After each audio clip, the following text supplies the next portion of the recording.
അമ്മ, ഞാൻ നമ്മുടെ CJP പ്രൊട്ടസ്റ്റ് നടക്കുകയല്ലേ സ്റ്റുഡൻസിന് വേണ്ടിയിട്ട് ഡൽഹിയിൽ.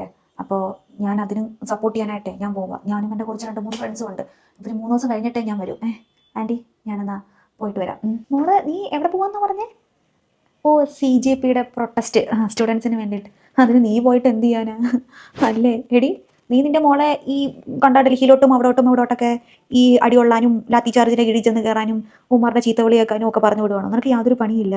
അല്ല, ഞാനൊരു കാര്യം ചോദിക്കട്ടെ, ഇവളെ എന്തെറിഞ്ഞിട്ടായി പോകുന്നേ? നിനക്കെന്താണ് വല്ല എവിടെയെങ്കിലുമൊക്കെ കിടക്കുന്ന പിള്ളേർ എഴുതിയ എക്സാമിന് കുറേ ക്വസ്റ്റ്യൻ പേപ്പർ ലീക്ക് ചെയ്തതിനും അതിനും ഇതിനൊക്കെ നീ പോകേണ്ട ആവശ്യം എന്താണ്? ഈ എക്സാം നീ എഴുതിയിട്ടില്ലല്ലോ. നിന്റെ പറച്ചിലായിട്ട് തോന്നുന്നു നീ എന്തോ ഡോക്ടറോ എഞ്ചിനീയറോ അങ്ങാണ്ട് ഇതുപോലെ നീയോ എഴുതിയിട്ട് നിൽക്കുകയാണ്. അപ്പം നീയും അങ്ങ് പോയി അങ്ങ് സംസാരിച്ച് അവിടെ എന്താ കണ്ട സംഭവിക്കുമെന്ന്. അതിലൊന്നും വലിയ കാര്യമൊന്നുമില്ല. ആ എക്സാം പേപ്പർ ചോർന്നെന്ന് വെച്ചിട്ട് എന്താ ഒന്നും സംഭവിക്കാൻ പോകുന്നതൊന്നുമല്ല. വേറെ എന്തെങ്കിലുമൊക്കെ കാര്യത്തിന് വേണ്ടിയിട്ട് പഠിക്കാനോ ഇതിനെ ഇറങ്ങി പോകണം. അതിന് നീ അവിടെ ചെന്ന് നിങ്ങളും കൂടെ പോയി അവിടെ ചെന്ന് സമരം ചെയ്തിട്ടൊന്നും വലിയ കാര്യമൊന്നുമില്ല. വെറുതെ ചുമ്മാ മനുഷ്യൻ്റെ വില കളയാനായിട്ട് കുറേ എണ്ണം അങ്ങനെ ഇറങ്ങും, ഒരു പണിയോ ഇല്ലാണ്ട്. ശരിയാ, നിങ്ങൾ പറയാനുള്ളതെല്ലാം പറഞ്ഞു. എല്ലാം ഞാൻ ഇത്രയും നേരം മിണ്ടാതെ ഇവിടെ നിന്ന് കേൾക്കുകയും ചെയ്തു. നിങ്ങൾ പറഞ്ഞത് ശരിയാ. ഞാൻ നീറ്റ് എക്സാം എഴുതിയിട്ടില്ല, MBBSന് വേണ്ടി പ്രിപ്പയർ ചെയ്തിട്ടില്ല, MBBS ഫീൽഡ് ഞാൻ തിരഞ്ഞെടുത്തിട്ടില്ല. MBBS എന്നല്ല, കീം എഴുതി ഞാൻ എഞ്ചിനീയറിംഗിന് തിരഞ്ഞെടുത്തിട്ടില്ല. എന്ന് വെച്ചിട്ട് എൻ്റെ നാട്ടിൽ നടക്കുന്ന ഒരു സംഭവത്തിനെതിരെ ഇത്രയും ആൾക്കാർ ഇവിടെ ഇത്രയും പ്രശ്നങ്ങൾ ഉണ്ടാക്കുമ്പോൾ ഞാൻ അടങ്ങുന്ന എൻ്റെ ഗ്രൂപ്പ് ഓഫ് ആൾക്കാർ മിണ്ടാതിരിക്കണമെന്നാണോ നിങ്ങൾ പറയുന്നത്? നിങ്ങൾ പറഞ്ഞല്ലോ, ഓ എക്സാം പേപ്പർ ലീക്കായി എന്ന് വെച്ചിട്ട് ഇതിൽ ഇത്ര മലമറിക്കാൻ എന്താന്നുള്ളതെന്ന്. നിങ്ങൾ എന്തറിഞ്ഞിട്ടായി കിടന്ന് സംസാരിക്കുന്നത്? എന്തെങ്കിലും വിവരം ഉണ്ടായിട്ടാണോ?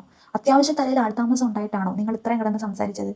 എത്ര പിള്ളേരുടെ ഓരോ വർഷത്തെ പ്രയത്നമാണെന്നറിയോ ആ ക്വസ്റ്റ്യൻ പേപ്പർ ലീക്കായത്? പ്രായമുള്ള എത്ര കുട്ടികളാണെന്നറിയോ എക്സാം പേപ്പർ ലീക്കായി എന്നുള്ള ഒരു ഇതിൽ ആത്മഹത്യ ചെയ്തത്? അത് വല്ലതും നിങ്ങൾ അറിയുന്നുണ്ടോ? എൻ്റെയും ഫ്രണ്ട്സ് ഇതുപോലെ നീറ്റ് എക്സാം എഴുതി കഷ്ടപ്പെട്ടിട്ടാണ് MBBSന് കയറിയത്, അല്ലാതെ വെറുതെ അല്ല. ഓരോ വർഷത്തെ ഹാർഡ് വർക്കാണ് അവർ. എനിക്കറിയാവുന്ന എത്ര പേര് ഇപ്പം വീണ്ടും വീണ്ടും എക്സാമിന് വേണ്ടി റിപ്പീറ്റ് ചെയ്തുകൊണ്ടിരിക്കുകയെന്നറിയോ? അപ്പൊ അവരുടെയൊക്കെ ഒരു ഭാവി, അവരുടെ പ്രതീക്ഷയല്ലേ ഒറ്റ നിമിഷം കൊണ്ട് ഇങ്ങനെ തകർന്നു പോകുന്നത്? നിങ്ങൾക്ക് അതൊക്കെ പറയാം. അല്ല, നിങ്ങൾക്ക് എന്തും പറയാലോ. ഇതുപോലെ പണം കൊണ്ട് അല്ലേ നിങ്ങൾ നിങ്ങളുടെ മോനും മോക്കും അവിടെ ഇവിടെയൊക്കെ അഡ്മിഷൻ മേടിച്ചു കൊടുത്തത്? അതിനൊന്നും ഒരു കുഴപ്പമില്ല. അപ്പൊ അങ്ങനെ വന്ന് നിങ്ങൾക്ക് എന്തും പറയാം.